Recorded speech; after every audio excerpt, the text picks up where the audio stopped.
इंदौर शहर में लगातार दूसरे दिन न्यूनतम तापमान में भारी गिरावट दर्ज हुई है। इंदौर शहर में बुधवार सुबह की शुरुआत कोहरे की चादर के साथ हुई।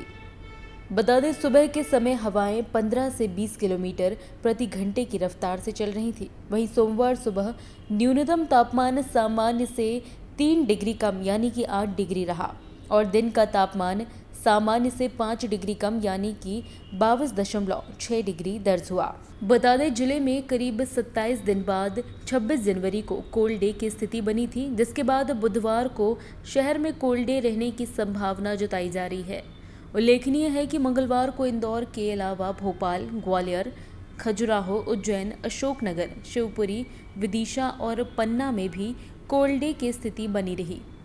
इसी के साथ ही नौगांव में सीवियर कोल्ड डे रहा। वहीं रिपोर्ट के अनुसार आगामी दिनों में इंदौर के साथ साथ आसपास के क्षेत्रों में भी दिन और रात के तापमान में 2 से 3 डिग्री की गिरावट देखने को मिलेगी। अभी हम वर्तमान मौसम की बात करें तो अब हम देख रहे हैं कि जो न्यूनतम तापक्रम है वो गिरकर 5 डिग्री के आसपास चला गया है और जो अधिकतम तापक्रम है वो भी गिरकर 20 डिग्री के आसपास चला गया है।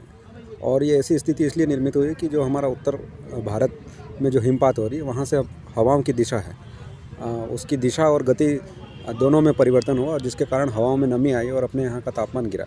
ये स्थिति 1-2 दिन रहने की संभावना है। 2-3 दिन बाद में ये जो मिनिमम तापक्रम है वो थोड़ा सा बढ़ेगा और जो मैक्सिमम तापक्रम है वो भी बढ़ने की संभावना है। तो ये 3 या 4 दिन तक ऐसी ही स्थिति बनी रहने की संभावना है। और जो कोहरा है वो भी रहेगा, कोहरा और धुंध रहेगा, जिससे सुबह 7 से 8 बजे तक थोड़ी विजिबिलिटी कम हो जाएगी।